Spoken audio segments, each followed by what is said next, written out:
Black people come to this present moment in time feeling themselves the product, I think, of this massive amalgamation of sort of social engineering circumstances, which make life incredibly frustrating and difficult for folks who look at the lifestyle that, you know, most white people seem to enjoy from the limited vantage point of somebody whose whole life experience is in Black urban America, at least, right?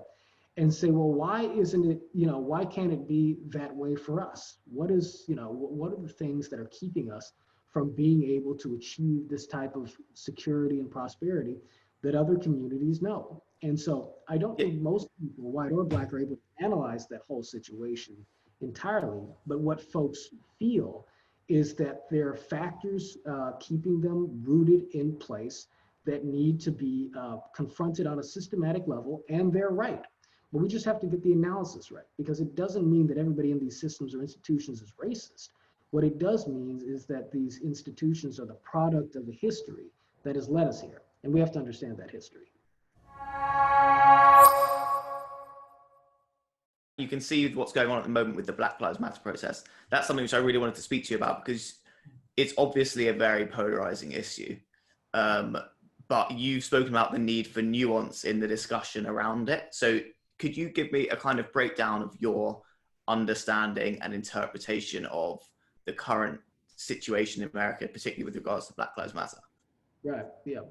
Well, so the Black Lives Matter movement, I think, is something that, if we want to drill into just the even more sort of precise cluster, you know, cluster F of our current moment. So a lot of things are conspiring to make this a moment for Black Lives Matter, as just as a pure social force, whether you support it or don't, one way or the other. You know, polarization was already at a peak place. Donald Trump, I think, whether you love him or hate him, represents, I think he's sort of uniquely sort of not programmed to speak across the sort of racial and social divide in a healing or consensus building sort of way, right? So, you know, even if you love him, he's a destabilizing factor in all of this. But with the COVID-19 pandemic and the lockdown that produced, you know, 40 million unemployed Americans in about 10 weeks or so, you had a situation where all of this sort of built up polarized tension was set against the backdrop of a larger instability and the fact that people were home and idle and anxious to do something to begin with, particularly the young people, to where a single incident like the killing of George Floyd is something that sort of sparked this mass kind of, you know, this mass, not just pandemonium, but also righteous zeal for justice, right? And so where does that righteous zeal for justice come from in this context? It's a mix of things, but here's where the nuance comes in for me. Black America is faced a unique kind of arrangement of oppressive social circumstances from slavery to the current day in American life. That is the context within which you have to see the reaction to George Floyd. And I could go down a litany of things, but the thing that I think your viewers might want me to acknowledge potentially, and I have no problem acknowledging this because it needs to be said, even though very few people in the mainstream media want to say this. If you look at just the simple statistics in terms of, you know, police homicides of African Americans, particularly the killing of unarmed African Americans by police, according to the most comprehensive databases we have, and none of them are foolproof, but, you know, journalistic databases like the Washington Post have reported something like, I think, 9 killings of unarmed African Americans by police, and I think 2018 or 2019.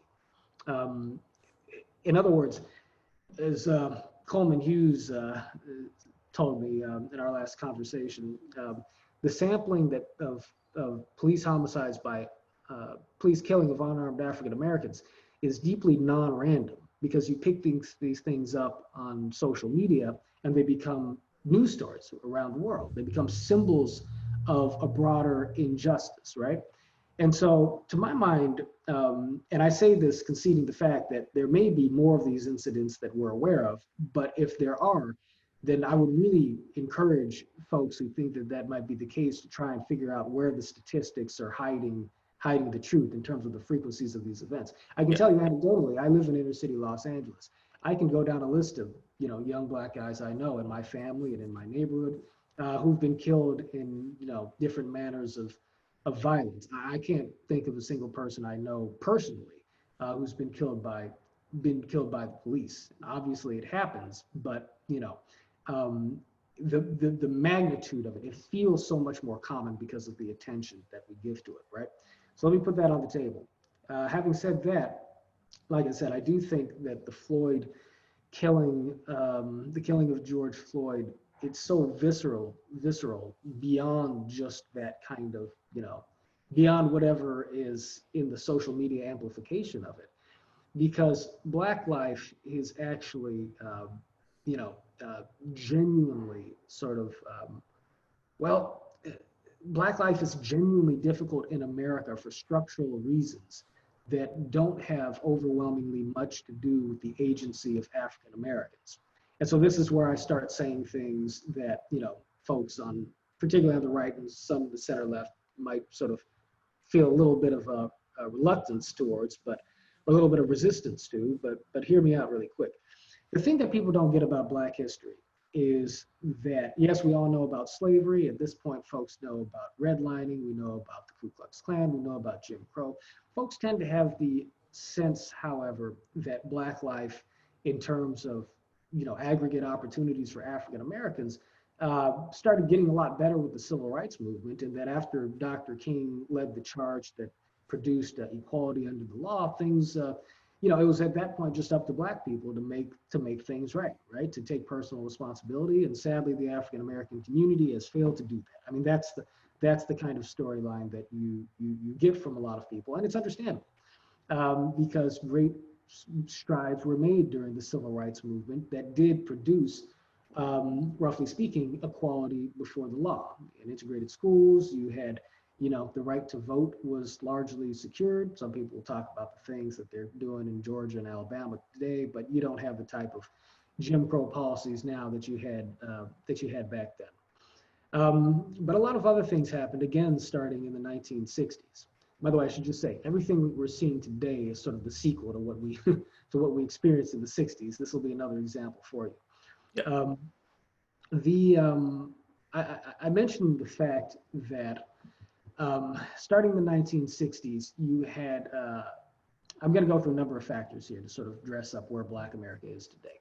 Starting in the 1960s, you had immigration policies that Lyndon Johnson in the Great Society, he changed immigration policy from one that focused on the economic sort of, status of immigrants, or rather the vocational kind of status of immigrants, to one that focused on family connections. So the idea of chain migration was introduced in that time. And so you had particularly many immigrants coming in from Latin America, moving into places like, moving into the Southwest and California. I live in Los Angeles. During the 1950s, preceding those reforms in the early 1960s, African Americans dominated in the agricultural sector, they dominated in the service sector. And so with these immigration policies, again, great for America in many, many ways, but it produced an economic dislocation for a segment of the Black community that was significant, particularly out in the West. Now, in other parts of the country, including the West, but also in the Rust Belt, during the late 60s and certainly across the 70s and 80s, you had a decline of manufacturing. You had jobs that went overseas, China and elsewhere, that eliminated another major part of the Black professional and working classes occupational base. So with the decline of manufacturing, of service jobs, of agricultural opportunities, you had a contraction in avenues for social mobility and economic uplift for the African American community. Now, step ahead a pace. You had the introduction of the welfare state in a way that introduced a certain level of disposable or discretionary income to the African American community, while not replacing the lost economic opportunities, the lost economic and social mobility that is important not just for economic prosperity, but for social and community health. Add to this the fact that the design of these programs was set in place in a way that incentivized single parenthood, that rewarded families who, well, sort of provided more benefits to unmarried parents, right, in a way that made it economically unwise for the father to actually marry the mother. And so you have a circumstance that impacts negatively against family formation, which is a critical component of the health of any community, right? That's stepping ahead a second pace, step ahead a third pace. And keep in mind that in this time, you see the decapitation of the primary leadership of the Black community nationally, the assassination of Martin Luther King Jr., the death of Malcolm X, the death of Medgar Evers and Fred Hampton and other wings of the Black activist spectrum. In communities like my own, South Central Los Angeles, Watts, which had historically terrible relationship with law enforcement, and law enforcement was generally abusive towards the community here, certainly in those years. You had the formation of gangs that were inspired by the Black Panthers, by the militant groups that arose in an effort to combat that police brutality. But then as you move in past the late 60s, after the grief and the bitterness of the political assassinations, the hardships of the civil rights movement, as you turn the corner into the early 70s and so forth, and particularly as you get into the late 70s and the 80s, you have the introduction of substances like heroin and then ultimately crack cocaine into the Black community.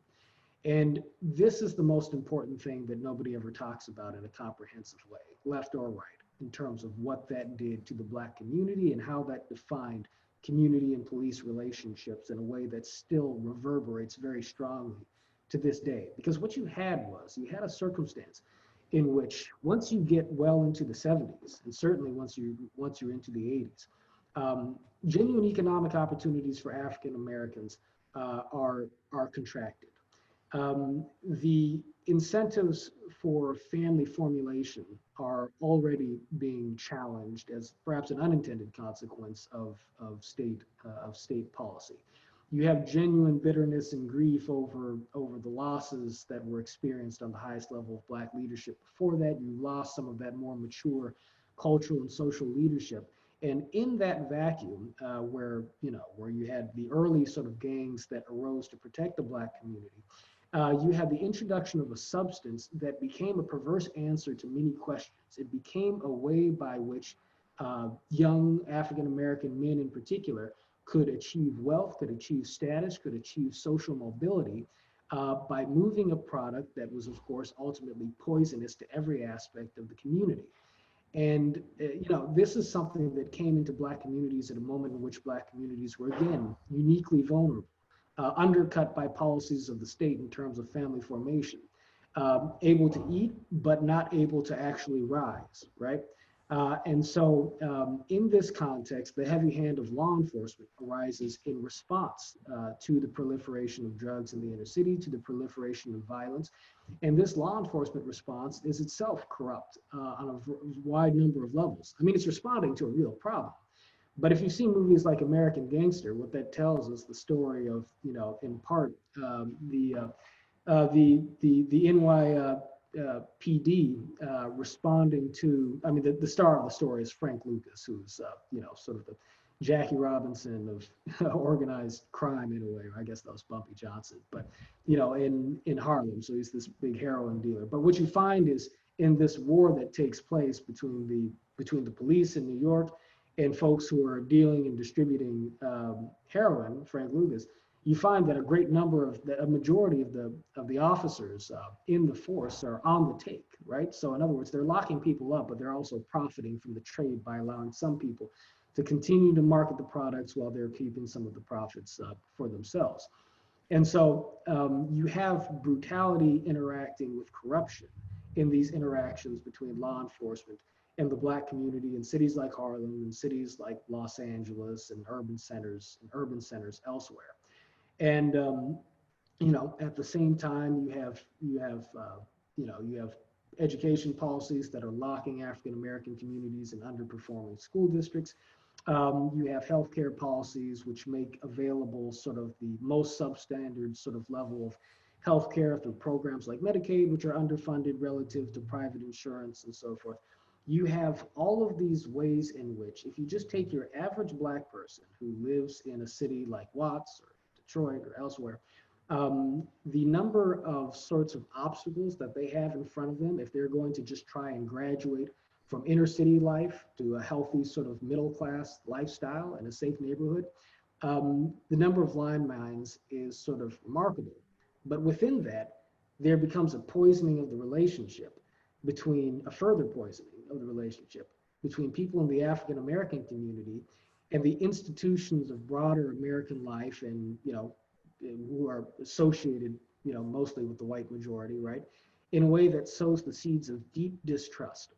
So coming out of the 80s, a lot of these problems actually start to get better, at least in terms of police and community relationships. I mean, you had the Rodney King riots in 1992, but but incarceration rates so incarceration rates spike in the 90s with what they call the Clinton crime bill and so forth. But ultimately, over the last 20, 25 years or so, incarceration rates have been on the decline. Police killings of Black people have been on the decline. Gang violence has been on the decline.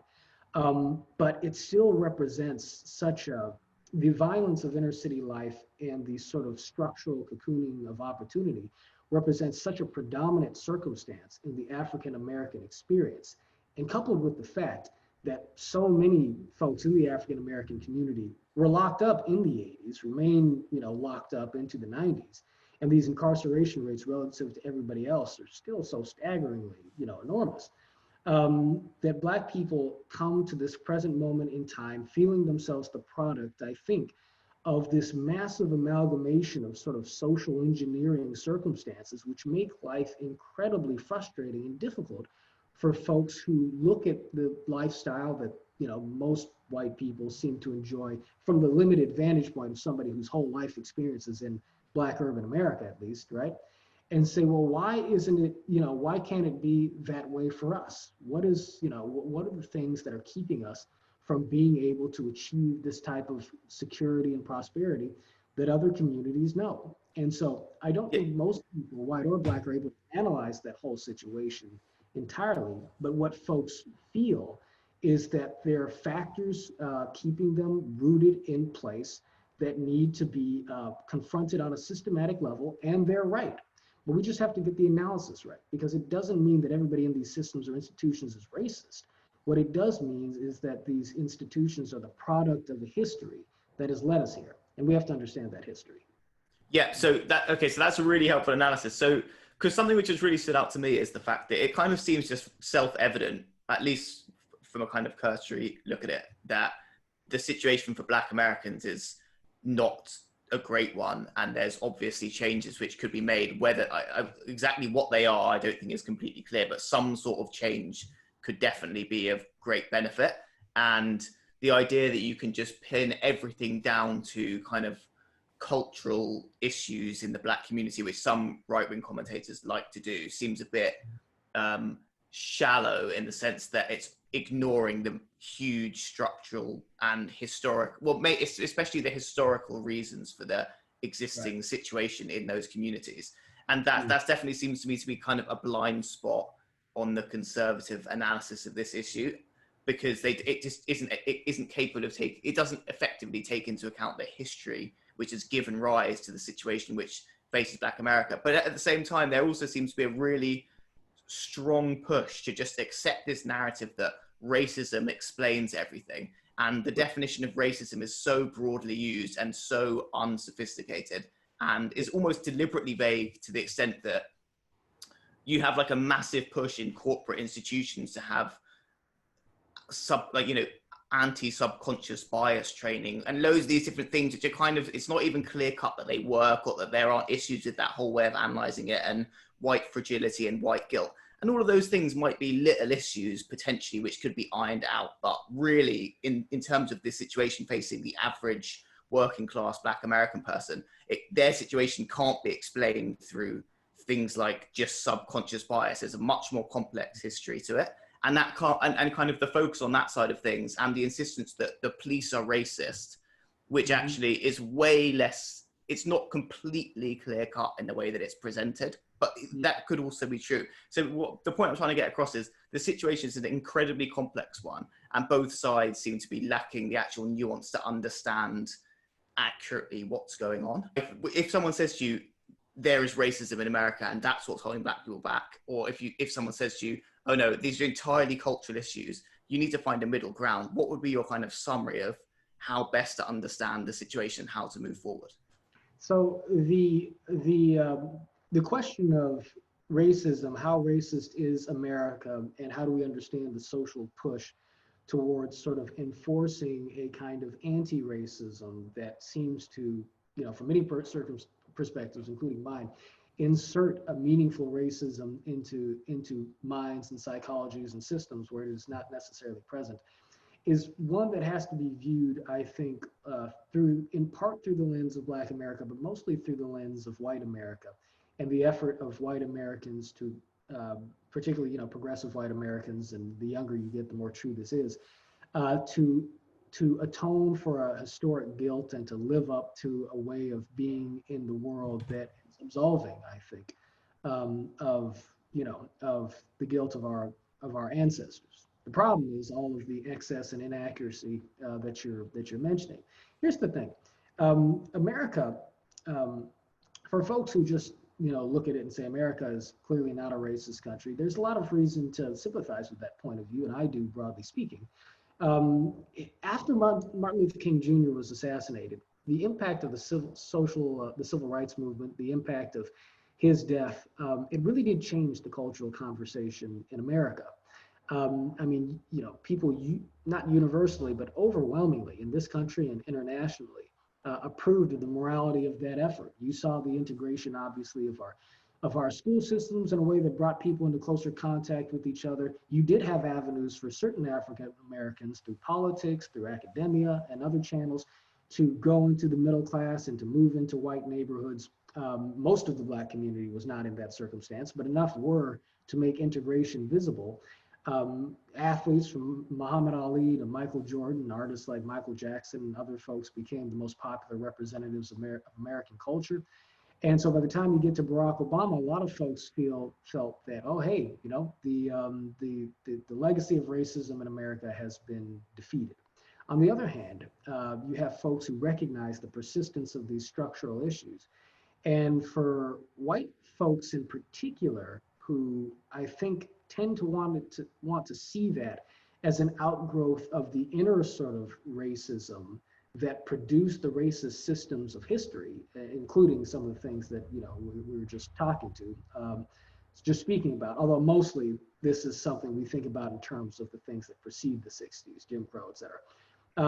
But for white people who tended to see the persistence of problems in Black life as an extension of white racism in a personal way, not just in a structural way, there needed to be a way of analyzing that way of being in the world that was able to sort of shoot past the fact that suddenly everybody thinks just about, or at least the vast majority of Americans and white Americans believe that all men are created equal, and that therefore separately equal is not a just policy, that ultimately folks need to be equal before the law.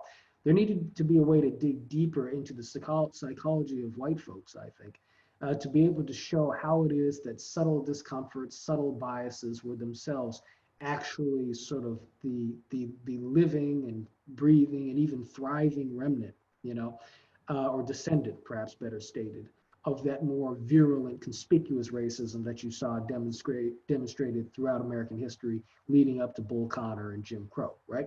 The problem with that analysis, though, is that ultimately human beings are just prejudiced and tribal creatures anyway, right? We find all sorts of reasons to be uncomfortable with each other on the basis of differences in culture primarily. And yes, appearance and race can correlate to culture, and it can be a signifier of culture, but it's not exactly the same thing. It's a problem. It's not the same thing as racism. It can be a problem, to be sure, but it's not the thing that accounts for everything that's wrong in American life, even though it has a relationship to so many things that are. So just a quick example. I grew up, so obviously I mentioned I'm biracial. I'm half African American, half white. I grew up sort of speaking the King's English in my father's voice because my white father was very adamant that I speak a certain way and so forth. You know, sometimes that set me apart a little bit from some of my black peers who spoke in a bit more of a dialect, and I would, you know, I'd sort of code switch, go back and forth because I was going back and forth in my family upbringing. Um, but you know, I was looked at as being a bit more white as a black person culturally, right? Which is true. But I grew my hair out when I got to be about 15 or 16, and eventually got long enough to braid. And so I braided it up into cornrows, right? Like Yeah. Ellen I Snoop Dogg or something like that.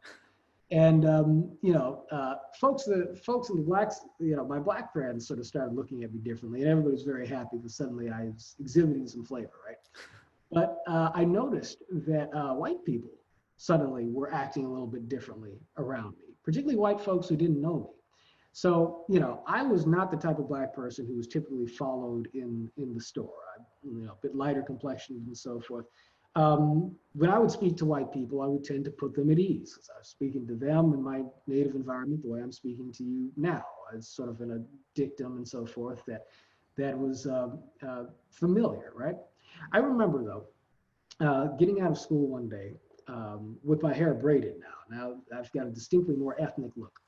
And I noticed that, you know, like folks weren't making eye contact with me as easily, particularly a lot of white people. There's just a shift in body language. And so I decided to just sort of test this somehow a little bit. I was walking down the sidewalk leaving school. There's a white guy who's dressed business casual, slacks, business shirt, and so forth. And I was on my way to catch the bus. I didn't know whether I had missed it. I said, hey, excuse me. And he immediately sort of like looked away from me. And I tested out. I called him again. I said, hey, excuse me. And he goes and he digs in his pocket for his phone. And finally, I raised my voice a little bit. I'm like, excuse me, you know. And he looks up a little bit nervous. And I say, I'm sorry. I said, I don't mean to interrupt you. I'm trying to catch the bus, and I don't know whether I may have missed it by 5 minutes or if I'm just on time. Could you tell me what the time happens to be? And he sort of like sighed in relief, you know. And Yeah. he looked at his phone. He said, "Oh," he said, "it's 2:45." I was like, "Great, thank you very much." He said, "Yeah, you have a good day." Um, what I came to realize was that it wasn't the color of my skin that was setting people off. I already knew that. But when I changed my hair, I suddenly became a different type of black person. In other words, I was sending a different cultural signal, right?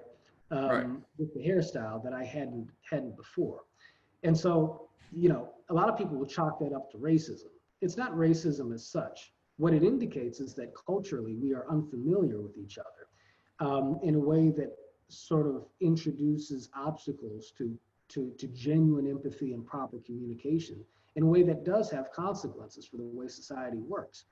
But that's not in and of itself a unique problem to white people or to any other group of people. You may argue that it has unique consequences, but the antidote for that is empathy. The antidote for that is an approach to facilitating communication, which I think we, you know, are good at Braver Angels, that allows us to develop insights of understanding into who the other person is on the other side of the cultural divide. What the answer to that is not, I think, is a type of bias training or a type of reprogramming of white people, oftentimes by white people, that sort of situates the historic guilt on the shoulders of you as the individual white person, right?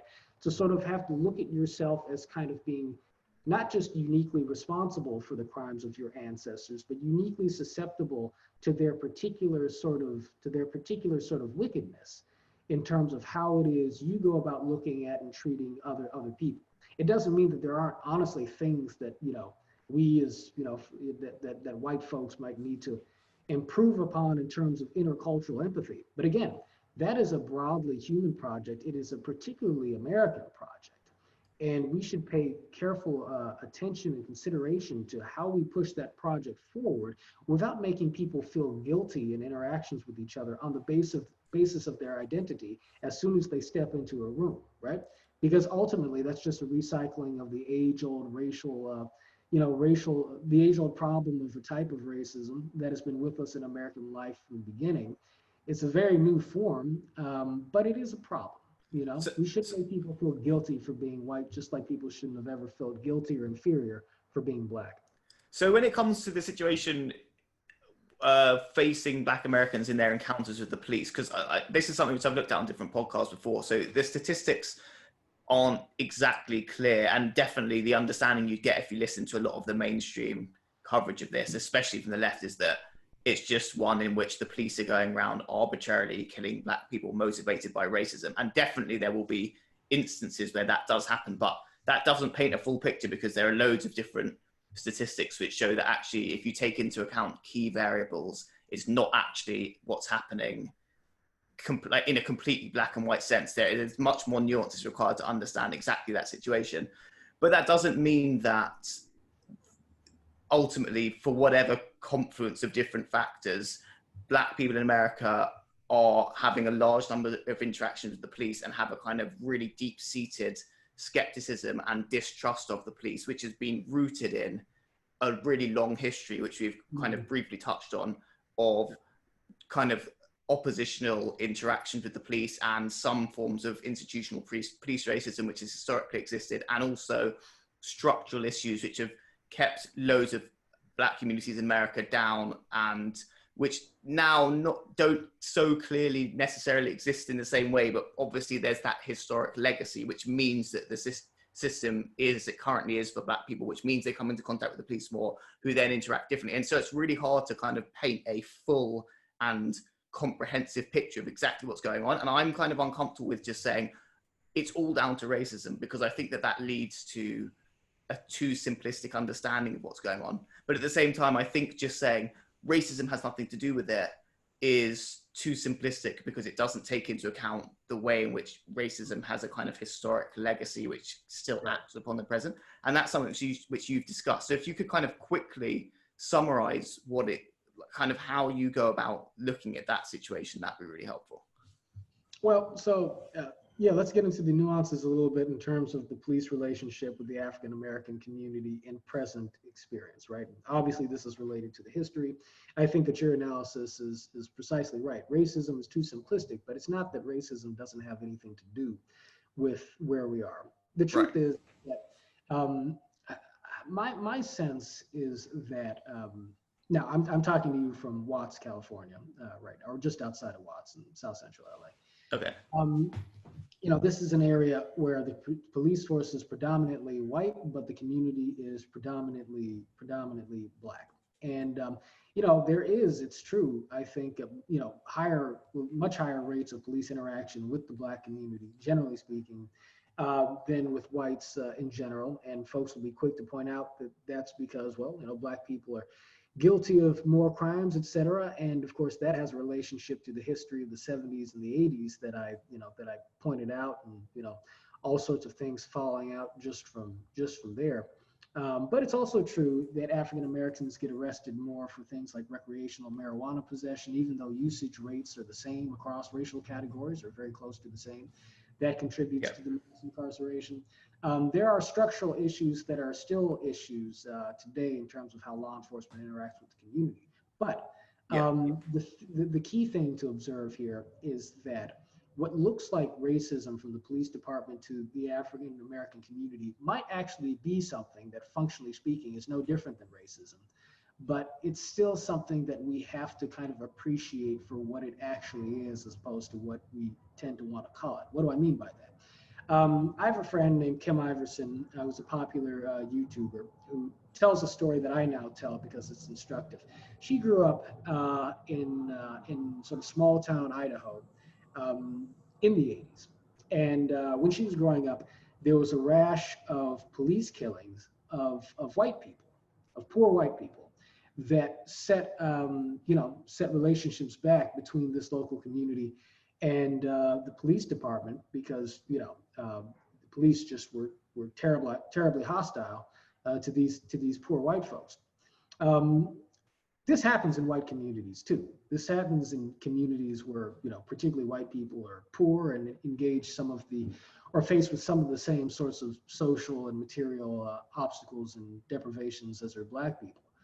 The nature of law enforcement is that you have to have an adversarial relationship with a certain part of the community that you are serving, because you are the entity that is charged with the responsibility of utilizing force to maintain order for everybody else, right? And so what that leads to is a circumstance in which there's, I think, a natural tendency, if it's not counterbalanced, for law enforcement officers to develop cynicism and hostility towards at least a segment of the communities that they represent, particularly in more troubled areas, regardless of what color those people may happen to be. That adversarial dynamic is a feature of law enforcement and unto itself, particularly when it's operating in difficult communities. It's not something that's necessarily particular to law enforcement's relationship with the black community fundamentally.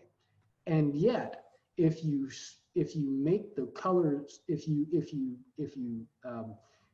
make the colors opposite on either side of this equation, if you introduce a white law enforcement community into a poor black community where certain social problems are pre-existing for historical and systemic reasons, then you get a circumstance in which that natural hostility becomes color-coded, right? And so if you read in a book like Ghetto Side by the LA Times reporter Jill Leovy, I think, she talks about how the internal culture of law enforcement in the LAPD became one that became, to a certain degree, generalizing and derogatory towards black people in Los Angeles, or at least to the degree to where people in law enforcement were just sort of taking in the notion that, yeah, there's just something different about black folks, which makes them more messed up than most Mexicans and most whites and what have you. And, what's wrong with these people?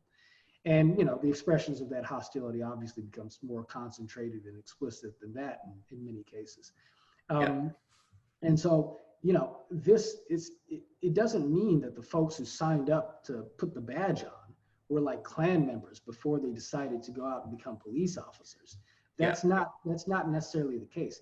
It's the way the relationships between law enforcement and communities are set up that produces an adversarial dynamic to begin with that happens to become color-coded when you differentiate the races in that relationship. So that's why I go back to the importance of looking at prejudice, cultural misunderstanding versus innate racism as a more useful tool for understanding these dynamics.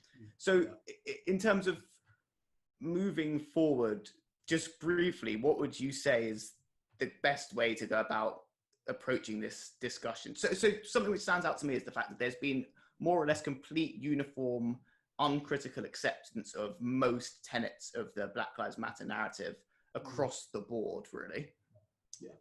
Which I can definitely see has ultimately might lead to positive things happening. And so it's quite hard to be too critical of that. But I have an innate sense that it's not perfect to just uncritically accept a narrative which itself in some cases is being made overly simplistic and actually paints a picture of a society where things can be explained by racism which actually require a slightly more subtle understanding in order to avoid the type of polarization we're seeing.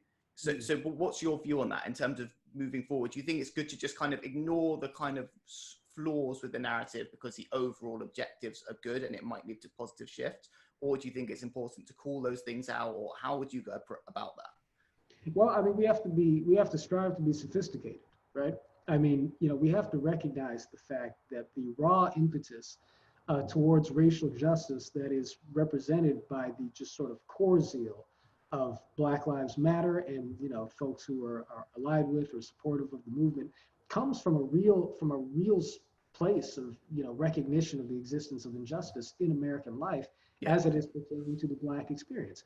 And so the great thing about Black Lives Matter is that it is grabbing the attention of America in a way that is causing us to be sort of to listen with more open ears to the arguments that are seeking to sort of illustrate the reality of this situation.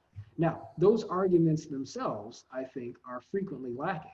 And more troubling still, they seem to be coming with a larger kind of social agenda, which is seen to buck against the norms of civic discourse, of freedom of speech, and of the basic kind of civic culture by which we have always invited Americans to come to the table as equals to discuss, to discuss problematic issues from the perspectives of our own experiences and our own intellectual viewpoints, so that we could arrive at a common truth. I mean, I'm not saying it's ever been exactly that straightforward or simple. It certainly hasn't been for Black folks historically. Nevertheless, when Martin Luther King Jr. was leading the civil rights movement in the 1960s, what he was fighting for was for a society that preserved that equality of opportunity for us to be able to exercise free speech among all of our other God-given rights, right? Yeah. And so the cultural trend right now is to shut certain people out of the conversation, to establish rules by which certain people are able to enter into or not able to enter into a discussion on the basis of their identity. And so that's for folks who are worried about sort of a creeping sort of left-wing authoritarianism riding that wave, I totally understand that. That I think is a part of this that we need to challenge directly. But on the other hand, you can't challenge it effectively unless you empathize with the larger kind of body of concerns and experiences that are motivating, the good faith core of much of this activity. One, because you don't give people on the other side of this question a reason to listen to you if you don't demonstrate that empathy. Two, it's just the right thing to do anyway, because the activists on the left, they do have a point. They are right about just a high level truth of our situation, which is that you have this sort of historic kind of conflagration of oppressive circumstances, which you can call white supremacy or institutional racism. I have problems with those terms, but what they're pointing to is something that's real, and they want the truth of this to be acknowledged. But I think that they need to empathize with where people are coming from on the other side of this too, because everybody doesn't know that history. Many of the people who are activists here don't even know that history. They know that there's something wrong, but they don't know completely what the larger history is. And so you have academics who are riding on one side of this wave, pushing the social agenda. You've got right-leaning politicians on the other side, pushing a reaction. Americans need to listen to each other. And we need to sort of honor the sort of sacred things that we're seeking to protect on all sides of this: a pursuit of truth and social justice on the one hand, a pursuit of truth, but also freedom of speech and preserving the civic norms of the liberal tradition on the other hand. And we need to find a way to have a discourse that allows for each of these deep moral truths to express themselves and to harmonize in a vision of social progress, without allowing that project to be destroyed by the ideological free riders that are pushing more subversive agendas and less collaborative agendas on top of that. And so just that process is part of what we're trying to do, what I see us as trying to do at Braver Angels, facilitating that process of coming together. Great. Well, that's a really great point to end on. Thanks so much for coming on, and you're definitely welcome back whenever you like. Yeah, thank you, Max. It's been a real pleasure, man. I appreciate it.